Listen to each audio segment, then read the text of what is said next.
Yo, guys, we're so fucking cooked. I try to make it a point not to talk about politics, or at least try to, not because I'm trying to remain apolitical or anything like that. I feel like I'm very open with my politics. It's just that isn't really the whole point of this channel, you know what I mean? Like, though, this is supposed to be a fun space, you know? How the fuck do you approach at like making a joke around our impending doom? If you guys don't know what the fuck I'm talking about, which is fucking mind-blowing, how the fuck do you not are you living under a rock? Anyways, the presidential debate happened the other day and it was a shit show. I want to take advantage right now and be very transparent about the fact that I do not like either candidate. It brings me such sadness that they're both on the ballot because I don't think either of them should be there. Realistically, they're both fighting for their life with dementia right now. One thing that Mr. Joe Brandon and Donald Jail Trump do have in common is the fact that they're both beginning to enter into dementia. If you didn't see the video, let me kind of just walk you through really what happened. I have a lot of problems with the Republican Party, but one thing that I really dislike is that in my mind, debate is supposed to be like an exchange of information for two or more individuals to come to a conclusion on things together. Maybe you change your perspective, maybe you don't. How the fuck are you supposed to debate someone that just lies? And I mean that sincerely, because that's really all Republicans usually do, and that is exponentially worse with Trump. He just says lies that are just blatantly just not true. On January 6th, we had a great border. Nobody coming through, very few. On January 6th, we were energy independent. On January 6th, we had the lowest taxes ever. We had the lowest regulations ever. On January 6th, we were respected all over the world. All over the world, we were respected. And the thing is, you can say the most outlandish shit. Oh, female pigs, if they don't breed by the time that they're 2 years old, they go off and they hook up with ducks. Absolutely crazy. Makes no fucking sense, right? You can't just come out and be like, nuh-uh, because if you're gonna address that, you have to bring out the facts. You can't just say no. So how do you argue with someone that just straight up lies? So I'm talking about Trump, of course, because Joe Brandon, he could never, because I don't even think Brandon is fucking alive anymore. If you saw him on stage, the man just looks fucking pale white.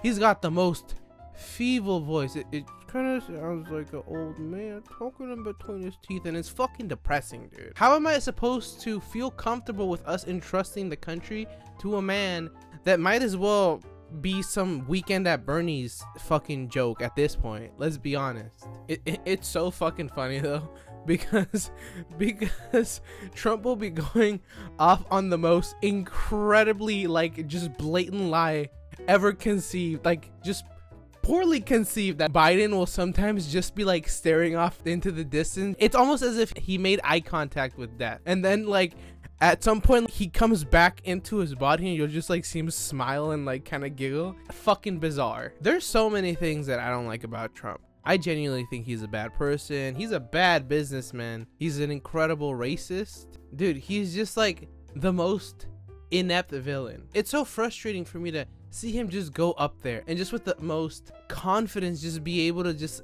lie in front of something that's gonna reach the whole American population. And this man is saying it with such confidence that these fucking dumb people are just eating it up. And it's really hard to stay frustrated at these people because Trump is so fucking charismatic. He is so fucking funny. He's a sassy little bitch when he needs to be. It's so frustrating because he could be the perfect bad guy who's bad just for being bad in any movie or show that is out there. He would just play that role so well because that would just be him. That's just Trump. Just like a bad person who's bad just because. Something that's been like really frustrating lately is everything that's been going on with Palestine, and people pretty much begging and pestering at this point all their representatives to get them to make some kind of action to get all that stuff to stop. And it was so frustrating watching the debate and having a fucking Biden going off about how, oh, you know what, I'm proud to admit that we support Israel. Hamas started this war. It's so frustrating because that's like one thing that Republicans have surprisingly been on the right side of, albeit for the wrong reason. These motherfuckers are just pro-Palestine because they just hate Jewish people essentially. But Here I was fucking just utmost disappointment hearing Biden fucking say this to the world, right? And then comes Trump and he says, you know what? Hamas didn't start this war. It was Israel. And I think we should back off and let them finish it. He said the only one who wants to keep going is Hamas. Actually, Israel is the one, and you should let him go and let him finish the job. He doesn't want to do it. He's become like a Palestinian, but they don't like him because he's a very bad Palestinian. He's a weak one. Fucking mind-blowing, bro. What? One motherfucker comes in with a bad take, and then the next motherfucker comes in and somehow makes that bad take even worse. Oh, this is so frustrating because they fucking suck. They both suck so much. It's horrible, and it makes me sad. It makes me sad. There's like not really any good candidates. No one's looking out for us, and all we can really do is just kind of sit here diddling our thumbs, you know, almost expecting some really bad event to go down that's gonna like split the two groups even further, you know. I don't want to say what it is because I feel like if I say it, I'm just gonna will it into existence, which is definitely not what I want. Believe it or not. Look, both Trump and Biden bombed. Trump was a little bit more like in his body. The dementia's not fully taken over, like the 50% that it's at with Biden, where like his metaphysical form is outside of his body 50% of the time. He's more on the other side of death's door than he is on this side, and then Trump is just a little bit less than that. So because it, like, dude, I don't think you understand how bad it was for Biden. Let me show you. Making sure that we're able to make every single solitary person eligible for what I've been able to do with the with the COVID, excuse me, with dealing with everything we have to do with, look, if we finally beat Medicare. Dude, and then, so you would think, right? Like, okay, I mean, Biden is what, pushing 90s? Something like that, right? This is like an hour and a half debate. Of course, he's bound to at some point stumble on his words. It's just the nature of it. It's like this whole event. There's a lot of fucking pressure. This man fucking just right off the bat, just very like for very first question, this man's just stumbling on his words already, just stopping mid-sentence. It got so bad, like you guys saw, that they literally had to mute his mic. Be like, yo, this is not a good look for our sitting president right now. So I'm gonna touch on this topic very lightly, just because this is something that warrants, I'm talking like an at least 1 hour video that is not something that I want to make, but that you can find accessible on YouTube. Project 2025, an initiative by the Republican Party to basically just strip us of all our rights if Donald Trump gets elected. I mean, that's maybe a little bit of hyperbole, but that is really the intent. You know, give more power to the corporations, take more power away from us. It's not limited to just that. The Republican Party is literally trying to get someone elected as a fucking king. And that is not a fucking exaggeration. The Supreme Court just granted immunity to any sitting president to do anything as long as it falls within presidential duty, I think is what they said. So basically saying that like, oh, actually Donald Trump is not a convicted felon, ha ha ha ha ha ha ha ha, because he was doing all these things as a sitting president, acting as a president. Bro, they're like trying to fucking establish a god king, a man with all the power. But at this point, the sitting president can just ask SEAL Team 6 or fucking SWAT to go, you know, terminate all his political opposition. And technically, it falls under that ruling. What is the limit? I thought the whole point of having separation of power was to keep just one person from getting all the power. What the fuck is happening, dude? You could just do the most heinous shit and then just be like, actually, I was doing it as president. So, you know, Mr. President, any word on why you systematically dismantled all of South America? Well, it's funny that you ask, because I wanted to. Are you telling me that you use the CIA and all the three-letter agencies to create a coup so you could take advantage of this country, extracting all of its resources and leaving everybody impoverished while blaming some militia that we instigated, and you said you did it because you wanted to? Absolutely. And I'm the first president to ever do it, and no one has ever done it before. Fucking insanity, bro. Crazy. I need you guys to understand, this is not just a message to liberals or leftists This is a message to the right. Like, I need you guys to understand this ruling is not what you guys think. Biden is a fucking idiot.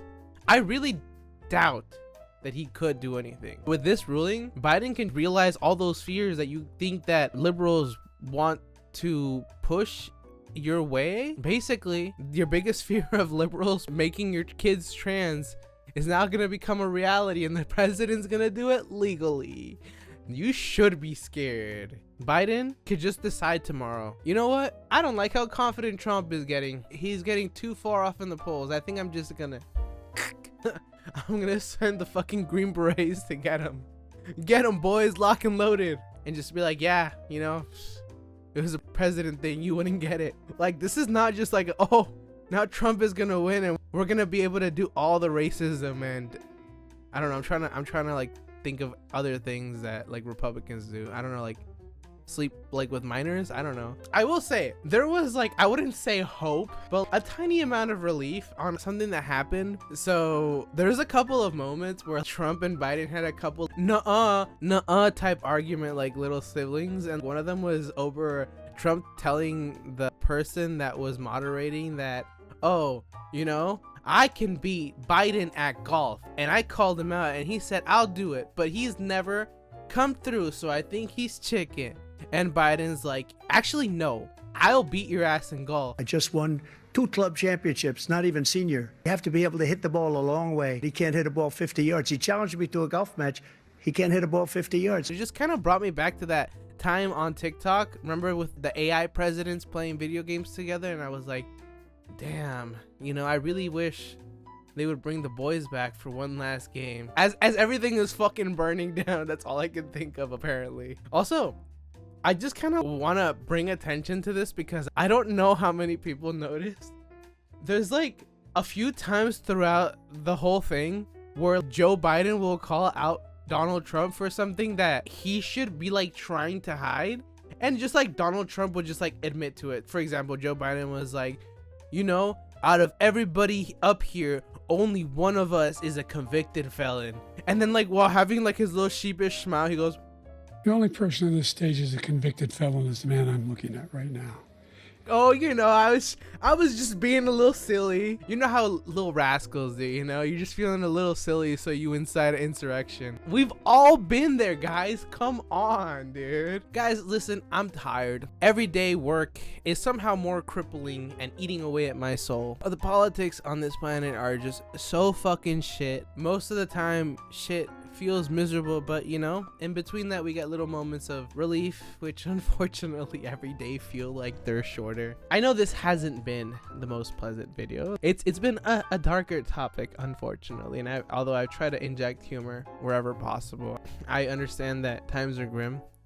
So I just want to take this moment to tell you guys that although things are dark, just remember that, you know, at the end of the night, the sun always comes up, no matter what. And even though you might not be in the best place now, you have many years to live, and I promise you things will get better. But yeah, sorry, I made that like real sad there for a second. If anybody's still watching, thank you guys for tuning in. I did want to give you guys a heads up. I know I had mentioned that I had been streaming on Twitch, which is true, but I'm so absolutely burnt out from work right now that it's even a mission just recording this and like eventually editing, which is honestly, these videos are not that hard to edit, but it's hard to do something that's not just like sleep and work, because that's really all I feel like I can do these days. I appreciate it so much, anybody that's still watching. If you guys like the video, you know, hit the like button, subscribe if you feel like it, hit the bell so you don't miss my videos. Happy 4th of July. The fucking country's burning down, but you know, at least we can drink and forget our woes for a fucking night or something. I don't fucking know. You guys have a good night. Peace out. Also, before I leave, I just wanted to let you guys know that Kevin Roberts, chair of Project 2025, basically threatened the American population by saying that as long as liberals do not get in their way, there will not be any bloodshed. So you guys take that however you guys want. That we are in the process of the Second American Revolution, which will remain bloodless if the left allows it to be.